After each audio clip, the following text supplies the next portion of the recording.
Sahabiler izledin, çaknıgan izzet nuri, bütkeni sıkın idin, hak İslam'ın tübuli. Baş egmez kafirga, şiddet bilen akseli, Hemze Halid Museb'tek, şir yürek oğlanları. Süheyl ibn Amr. Badr g'azotida Süheyl musulmonlarga asir tushganda Umar ibn Xattob payg'ambar alayhissalomga: "Ey Allohning elchisi, men Süheyl ibn Amrning ikki o'tirishini yo'lib o'tay. U bundan keyin sening ziningga so'z qilmaydigan bo'lsin", dedi. Payg'ambar alayhissalom: "Ey Umar, hargiz unda qilma. Men hech kimni nako qilmayman. Bo'lmasa, men payg'ambar bo'lsam-mu, Allah meni nako qildi", dedi. Va Umarni yiniga chaqirib: "Ey Umar, balkim Süheyl kelgusida seni xo'shal qiladigan ish qilish mumkin", dedi. Süheyl ibn Amr Qurayshning ichidagi ko'zga ko'ringan bir odam edi. U aqlliq va gap so'zga usta bo'lib, kishilar orasida gap o'tatdi. U Qurayshning bayonotchisi va notiqi edi. Hamda mashhur Hudaybiya surasida muhim rol o'ynagan edi.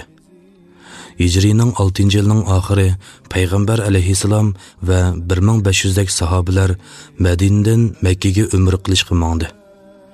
Texmi muhimi, ularning hech qaysi urush uchun qurollanmay, faqat yo'lovchilar shiltadigan xanjarlarni ilib olishga edi. Ular yana haqiqatan haj qilishga manganligini bildirish uchun qurbonlik qiladigan mollarni mo ilib olishga edi.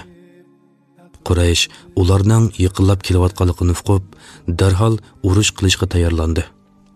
Ular musulmonlarni hargizmi Makkaga kirgizmaslikka qasam qilishdi. Halid ibn Valid musulmonlarning yo'lini o'zib etish uchun otli qo'shinga bosh qilinib avatildi. Halidning qo'shini musulmonlarni Karail G'amim degan yerda kutib turdi. Payg'ambar alayhissalom Halidning ishlarini oldin ola bilgan edi. Garchi Quraysh musulmonlarning dushmani bo'lsa-mu, payg'ambar alayhissalom hozir Quraysh armiyasi bilan tutishib qilishni yoqtirmadi. Shuning bilan sahobalardan: "Oranglardan kim bizni Qurayshga uchrashtirmay, boshqa yo'l bilan Makkaga olib bordi?" deb so'radi. Aslam qabilasidan bir odam: "Men ilib borman", deb musulmonlarni agir to'qay yo'llar bilan boshlab mengib, oxiri Makkaga janub tarafdan yaqinlashdi. Xolid ahvolni tushunib, darhol ularni to'sish uchun Makkaga qaytdi. Payg'ambar alayhissalom Hudaybiyaga yaqin bir joyga joylashib, agar Quraysh mushu muqaddas chog'ni va muqaddas o'rinni ulug'lash uchun qanday shart qo'ysa, qabul qildiganligini aytdi. Quraysh Badl ibn Varaqa boshchiligida Xuzoa qabilasidan bir to'p odamni musulmonlarning nima uchun kelganligini bilib kelishga avatdi. Badl payg'ambar alayhissalom bilan ko'rishib, ondan Qurayshning yiniga qaytib keldi va ularga payg'ambar alayhissalom va sahobalarning urush qilish niyatining yo'qligini aytdi. Ammo u payg'ambar alayhissalomning ittifoqdoshi bo'lgan Xuzoa qabilasidan bo'lg'achqa, ular uning so'ziga ishonmadi. Muhammad umr qilishni niqob qilib, o'zining askarlarini bizning ustimizga boshlab kelamdikan, uning bilan bizning oramizda urush holati mavjud tursa, agar arablar buni anglasa, Muhammad zo'rliq bilan Makkaga kiribdi demamdi. Alloh bilan qasamki, ularning Makkaga kirishiga hargiz qo'shilmaymiz, deyishdi. Shuning bilan ular Qurayshning ittifoqdoshi bo'lgan Ahabish qabilasining boshlig'i Halis ibn Alqama avatdi. Payg'ambar alayhissalom Halisni ko'rib sahobalarga: "Bu odam mol qurbonlik qilishni nihoyatda cho'ng bildigan bir qabildan. Haqiqatan haj qilg'ili kelganligimizni bildirib qo'yish uchun qurbonlik qildigan mollarni haydab chiqarib, uningga ko'rsatib qo'yinglar", dedi. Ular shunda qilishdi. Halis kelib musulmonlarning "Labbayk Allohumma labbayk" deb to'lab talbiya aytayotgan holatini ko'rdi. U qaytib berib Qurayshga: "Alloh pakdir, biz ularni Makkaga kirishdan to'saq bo'lmoqdak. Laham Jozam, Yimyer qabilalari Baytullohni ziyorat qilayotgan yerda Mutalabning o'g'lini Allohning uyidan to'samdiq. Kabining egisi bo'lgan Alloh bilan qasamki, Alloh Qurayshni vayron qilaversin. Ular jazmanki umr qilg'il kepti, dedi. Quraysh bu gapni anglab, uni mansitmagan holda: "Jimoltor, sen faqat ko'chman chorchi bir arab, suiqasdni va hiyla-mikrni bilmaydigan sahroliksan", deyishdi. Ondan ular Taif xalqining boshlig'i Urva ibn Mas'udni ahvolni bilib kelishga vatdi. U kelib payg'ambar alayhissalomga: "Ey Muhammad, sen bu sayoq odamlarni yig'ib, o'z qavmi qarindoshlaringni mag'lub qilish uchun tug'ilgan yeringga qaytib kelsan. Quraysh sening zo'rlik bilan Makkaga kirishingni to'sish uchun Alloh oldida qasam berishdi. Alloh bilan qasamki, bu odamlar seni cho'qim tashlab ketadi", dedi. Abu Bakri buni anglab Urvaga: "Voy zavol topqir, biz uni tashlab ketamdiq", dedi. Urva so'zlayotganda payg'ambar alayhissalomning soqiliga qo'l uzatgan edi. Mughira ibn Shu'ba: "Qo'lingni tort", deb uning qo'lini silkivatdi. Urva chechilgan holda: "Isitsanga, sen nima degan qo'pol", dedi. Payg'ambar alayhissalom kulib ketdi. "Bu odam kim, ey Muhammad?" deb so'radi Urva. "Sening bir navri qarindishing Mughira ibn Shu'ba", dedi payg'ambar alayhissalom. "U xoin." Urva Mughiraga g'azablanib, uni haqoratlashga boshladi. Ondan u sahobalarni ko'zdan kechirdi. U sahobalarning payg'ambar alayhissalom bir buyruq chiqarsla darhol o'rindaydiganligini, tahorat olsa suvni talishib ketadiganligini, uning oldida so'zlasa ovozni to'van qiladiganligini, uni hurmatlab ko'ziga tikilib qarmaydiganligini ko'rdi. Qaytgandan keyin Quraysh xalqiga: "Alloh bilan qasamki, ey Quraysh xalqi, men Kisra, Qaysar, Najoshilarning huzurida bo'ldim. Lekin Muhammadning sahobalarining uning qilgan hurmatini ularning hech birida ko'rmadim. Muhammadning ergashchilari uni hargiz tashlab ketmaydi. O'ylab yiqinglar. U sizlarga to'g'ri bir taklifni beryotdi. Uni qabul qilinglar. Men sizlarga samimiylik bilan nasihat qilay. Uning ustidan g'alaba qilishinglarga ko'zim yetmaydi", dedi. Quraysh: "Mundaq gaplarni qilma. Uni bu yil qaytirib yetayli, keyin kelsin", deyishdi. Shuning bilan payg'ambar alayhissalom Osman ibn Affonni Quraysh kattaboshlariga Makkaga kelishdagi maqsadini bildirish uchun va musulmonlarning tuqqanlarini yo'qlashiga ijozat so'rash uchun elchilik avatdi. Payg'ambar alayhissalom Osmonni Makkada qolgan ojiz musulmonlarga g'albining yaqinligi va Allohning dinining g'olibligi to'g'risida xushxabar yetkazishga tavsiya qildi. Osman Qurayshga payg'ambar alayhissalomning so'zlarini yetkazdi. Ammo ular payg'ambar alayhissalomni Makkaga kirgizmaslik qarorida ching turdi. Ular Osmonning Ka'bani aylanib tavob qilsa bo'ldiganligini aytdi.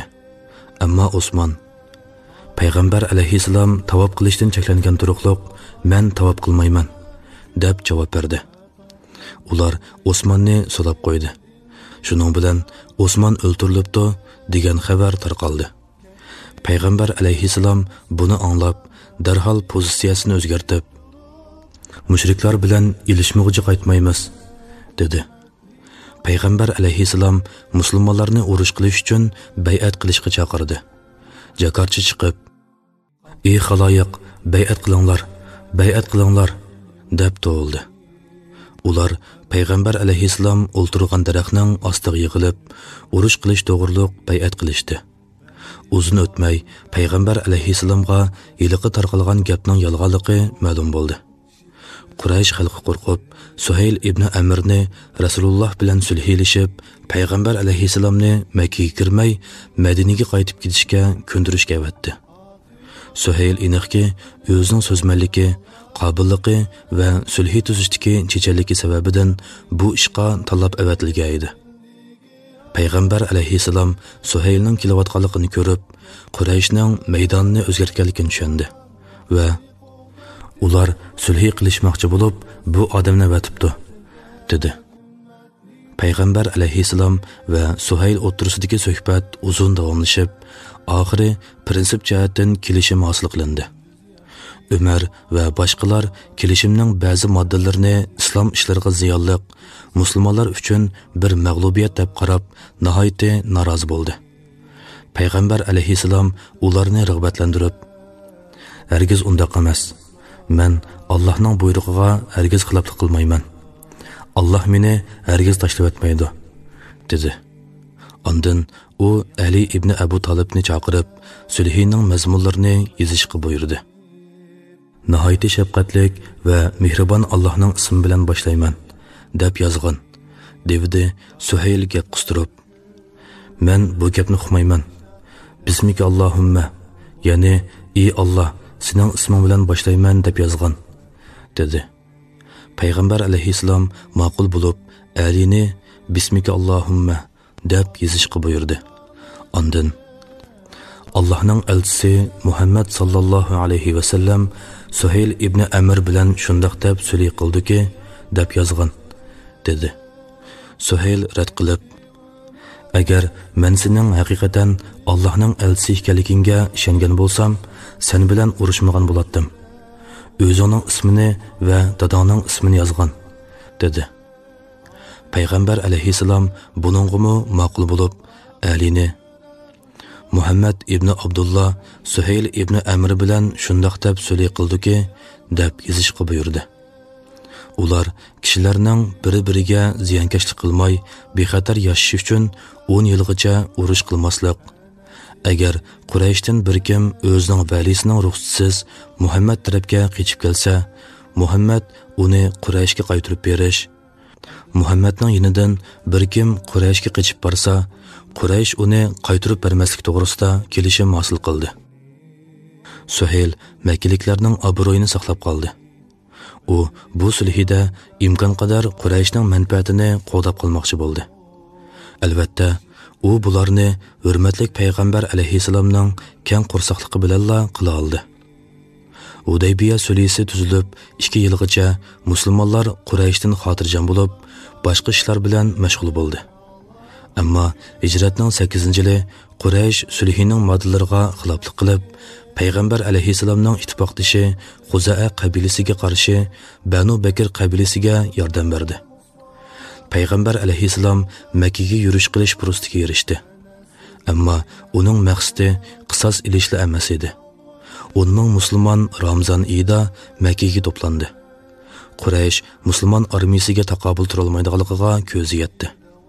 Musulmonlarni qattiq azoblagan va ziyonkashlik qilgan, ularga azor bergan, ularni yaklagan, uylardan, yurtlardan haydab chiqargan, boshqalarni ularga qarshi turishga quturatgan, ularga urush ochgan Qurayshlarning holi qandoq bo'lar? Payg'ambar alayhissalom shaharni qo'lga oldi. U Qurayshning boshliqlariga nihoyat keng qo'rsoqlik va kengchilik bilan muomala qildi. U nihoyat hissdoshlikqa to'lgan samimiy ovozda: "Ey Quraysh xalqi, meni sizlarni qanday qildi deb o'ylayapsizlar?" deb so'radi. Shu chaqda texi tunugula islomning dushmanlaridan bo'lgan Suhayl javob berib: "Sen bizning mard qarindoshimiz va mard qarindoshimizning o'g'li. Biz seni bizga yaxshi muomala qildi deb o'ylaymiz", dedi. Allohning suyimli payg'ambarining chehrida tabassum jilvlandi. Ondan ularga: "Beringlar, hammanglar ozod", deb aytdi. Payg'ambar alayhissalomning yuqorqidek esdoshligi, esil fazilati, yaxshiliklari va ulug'ligini ko'rib, Suhayl qattiq ta'sirlandi va o'zining islomni, ya'ni olamlarning parvardigori Allohga itoat qildiganligini jakarladi. Uning mushundaq xalqliq paytda islomni qabul qilishi hargizmi yengilgan bir odamning o'z taqdiridan ansirab islomni qabul qilishi emas edi. Balki uning keyingi hayoti bizga uning payg'ambar alayhissalomning asl axloqi va islom dinining ulug'ligi, go'zalligi sababidan islomni qabul qilganligini isbotlab berdi. Makka fath qilingan kuni musulmon bo'lganlarga Tulaqa, ya'ni ozod qilinganlar deb nom berildi. Ular islom orqali o'zlarining haqiqiy baxtiga erishganligini tushundi. ularning nurg'unlari o'zlarini Allohning ibodatiga va nurg'un yillardan beri qarashtirib kelayotgan bu buyuk dinning yo'lida qurbon berishga otdi. Bularning ichidagi eng mashhurroqi Suhayl ibn Amr edi. Islom uni yangi bir odam qildi. Uning ilgirgi talanti endi obdan joriy qildirildi. U o'zining barliq qobiliyati va talantini haqiqat, yaxshilik va iymonning yo'llariga sarf qildi. Uni mashhur qilgan esil fazilatlarni tövandagi bir necha so'zga yig'inchoqlashga bo'ldi.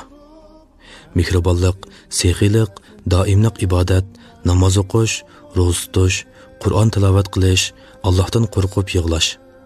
Ana shular Suhaylning buyukligi edi. Gerçi u islomni keyin qabul qilgan bo'lsa-mu, lekin u bir ixlosmand obid va Allohning yo'lidagi bir fidoyi jangchi bo'ldi. Payg'ambar sallallohu alayhi va sallam vafot bo'lgan chaqda bu xabar tezlik bilan Makkaga yetib keldi. Suhayl bu chaqda Makkada o'ltiraqlashgan edi. Makkadagi musulmonlar Madinaliklarga o'xshashla qaymoqish va umidsizlik hissiyotiga cho'mdi. Madinada Abu Bakr radhiyallohu anhu tuvandagi qat'iy so'zlar bilan bu qaymoqishni tugatdi. Kimki Muhammadga ibodat qildi ekan, Muhammad o'ldi. Kimki Allohga ibodat qildi ekan, Alloh tirikdir. U hargiz o'lmaydi. Makkadami Suhayl ba'zi musulmonlarning ko'ngilda paydo bo'lgan xato ko'z qarashlarni tugutishda o'xshash rol o'ynab, ularni islomning mangulik haqiqatiga yetakladi. U musulmonlarni yig'ib, o'zining go'zal va shirin so'zlari orqali Muhammad alayhisalomning haqiqatan Allohning elchisi ekanligini, o'zining buyuk vazifasini tugutib, Allohning vahiyini yetkazib bo'lgandan keyin olamdan o'tganligini, uning vafotidan keyin barliq musulmonlarning uning ko'rsatmasiga va sunnatiga agishib mingishi zarurligini aytib, ularning qalbidagi davolg'ishni tugatdi. Shu kuni ilgari Rasulullohning oldin ola aytgan so'zlari reallik aylandi. Badr g'azotida Umar Suhaylning tishlarini yulib o'tish uchun ijozat so'raganda Rasululloh uningga ularni qoldirib qo'y. Kunlarning birida shular sana xo'shalik beg'ishlashi mumkin degan emasmidi? Suhaylning Makkadagi musulmonlarning iymonini kuchaytirish uchun so'zlagan qayliqlarlik nutqlari va uning boshqa faoliyatlarining xabari Madinadagi musulmonlarga yetib kelganda Umar ibn Xattob payg'ambar alayhisalomning so'zlarini esiga oldi. Islom dini Suhaylning Umar yo'lib o'tmoqchi bo'lgan ikki kishidan foydaga erishadigan kun yetib kelgan edi. Suhayl musulmon bo'lgan chaqda u o'ziga tövandagi so'zlar bilan qasam qildi.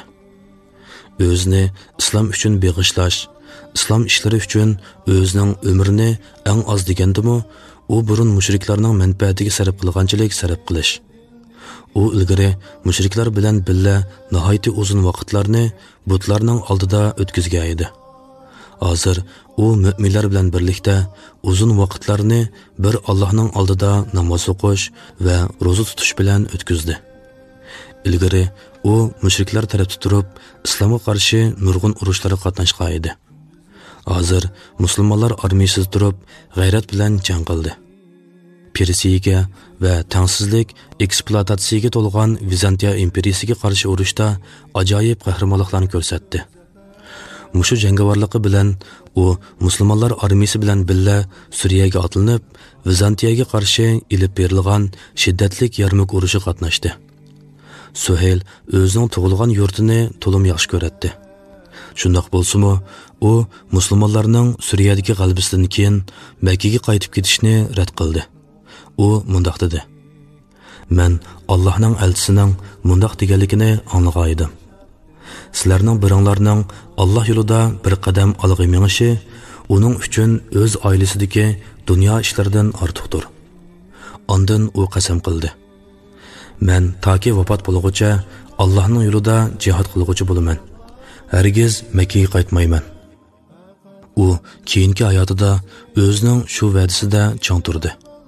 Palestindagi Qudusga yaqin Amavas deyilgan kichik kanatda olamdan o'tdi.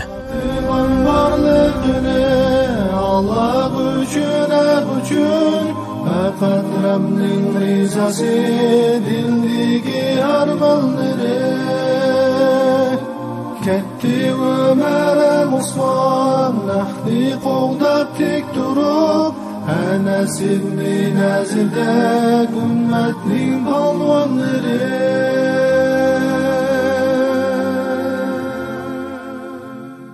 Qadrli qarindoshlar,